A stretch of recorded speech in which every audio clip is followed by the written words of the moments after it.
That right there is a New York City school bus. And this is how the children of asylum seekers are getting to their new classrooms in New York City public schools. Nearly 19,000 migrant children have enrolled in city schools. This cannot stand. This is not right. The New York City public schools are here for you, regardless of where your journey began. We don't have an option. You are welcome here. Hundreds of people gathered once again to protest. I still can't quite get to why everybody has to come to New York City. The federal government has now outlined 11 federal sites the city can likely use to house migrants. They do not want this to happen. They say not in their neighborhood.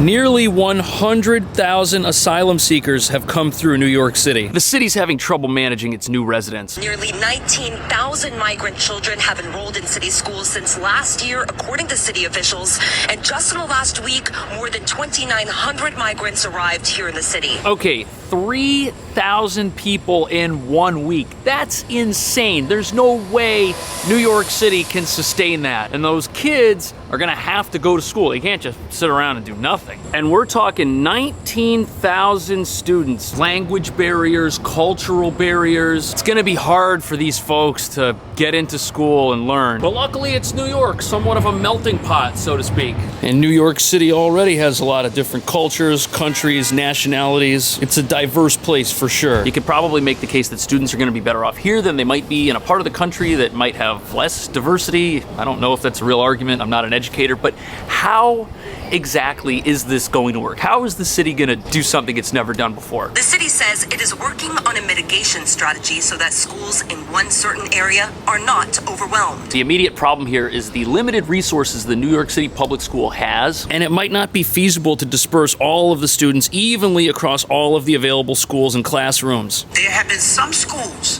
where they've gotten kind of almost more than their fair share. They've got more students than others. That statement makes it sound like some schools are gonna be drastically different than they were last school year. And others are probably gonna be exactly the same. And that makes sense. After all, schools are set up around getting pupils into classrooms as quickly and efficiently as possible. At least that's how it's supposed to work. And let's say you're at a shelter in Midtown, like the Roosevelt Hotel. Well, you're probably gonna go to a school that's also in Midtown. You're probably not gonna go to a school on Staten Island or in Queens. That just wouldn't make sense logistically. And if the eventual goal is to spread things out in a fair manner where each school has a few asylum seekers in it, that's probably not gonna happen until the shelter housing system is also a little bit more spread out. Also, the city's new mega shelters, like the one here at Randall's Island, this isn't designed for children, so there aren't gonna be any children here. Plus, it's hard to get to. You couldn't get a bus there if you wanted to. But schools, gyms, city buildings near public transportation, those are gonna be prioritized for families.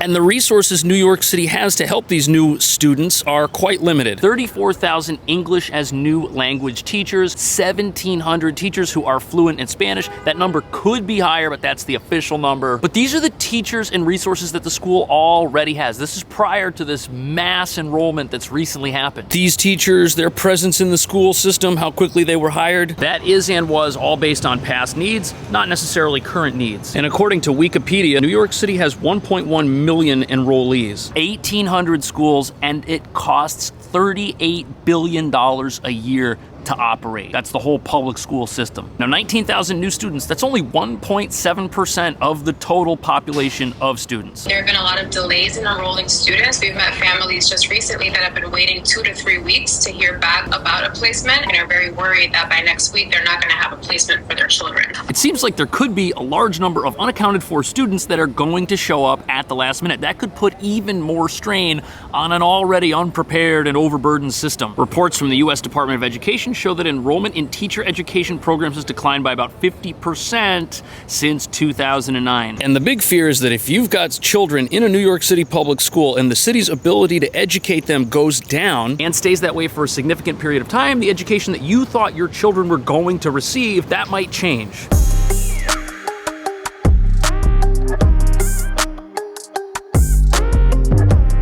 But With migrants arriving here speaking more than 15 different languages, the chancellor said he's working with the teachers union, the UFT, and others to hire even more bilingual staff. The city of New York is on a hiring spree to pump up its teacher roster so that they can deal with this large influx of new enrollees without education suffering. And again, that's the thing that most parents really are worried about. Local New York City parents just want what's best for their kids. And oftentimes the neighborhood that parents choose to live in has a lot to do with the school system they think their kids will be enrolled in. For example, the Stuyvesant High School right down here in Tribeca. 3,000 students, and this school has a student-teacher ratio of 22-1. But if you want to live down here, good luck. This neighborhood has 36 two-bedrooms, and I mean, these prices, these are absolutely ridiculous. Parents all over New York right now are worried that the education their kids get may suffer or may not be what it once was if the classroom sizes expand and if the teachers have extra work to do. They think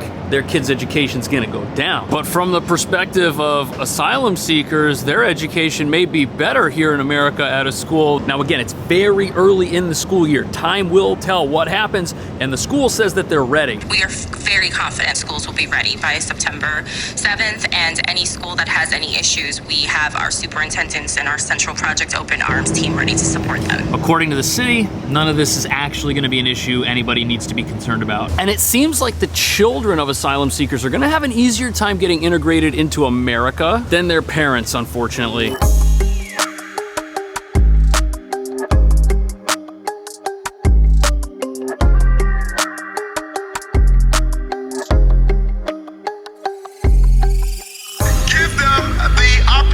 To contribute to our society.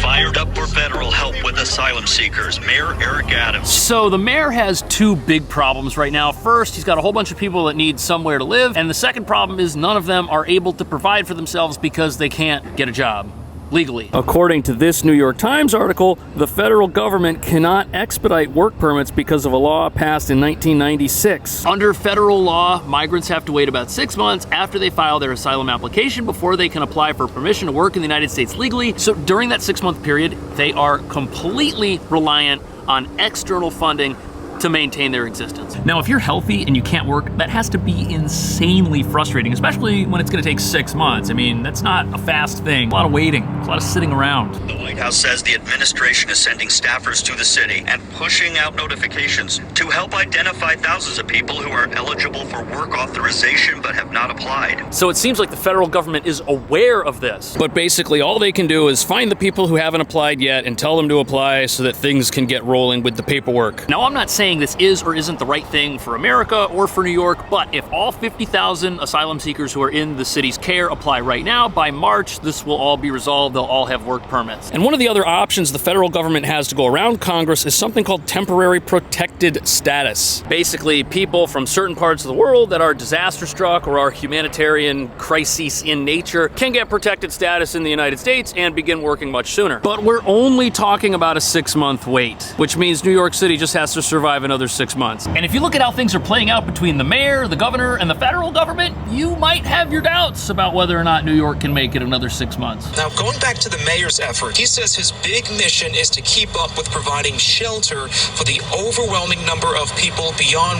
just the 5 boroughs. Sadly, there's only so much room in New York City. You've got airport hangars, gymnasiums, basically any public space that could be commandeered by the city for use is probably going to get commandeered for use. We don't have an option. We are going to use any space that's available to take the pressure off of New York City.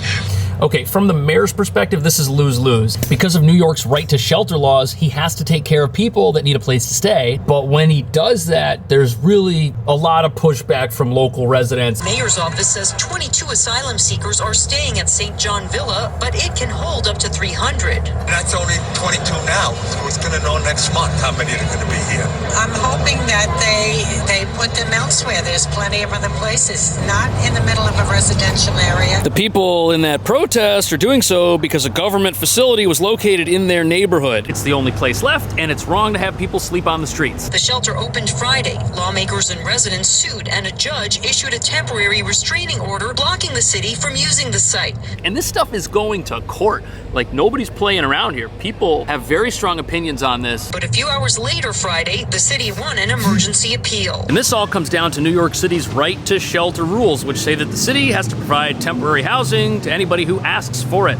And this basically means that any neighborhood, any part of New York City could drastically change if the city's housing needs drastically change. Now, New York City has tried on its own and failed to bring asylum seekers to other parts of the state through private arrangements with hotels, and those have all been blocked. Local municipalities have declared emergencies, and that basically prevents the city from bringing any new residents there. We cannot and will not force other parts of our state to shelter migrants. It seems like the governor believes that this problem in New York City is a problem of New York City's own making because of the laws that have been passed here. The agency has identified 11 federal sites throughout New York that can be used to house migrants. Okay, that's the problem. The sites the federal government wants to use to help New York City are not in New York City, they're in the rest of the state, and that's not what the governor wants. She doesn't want this happening in the rest of the state. And the mayor is threatening to send people on buses to these federal locations in defiance of the governor. This is a very interesting situation, and there's no telling what'll happen if New York City decides to go and do that. Would the governor intercept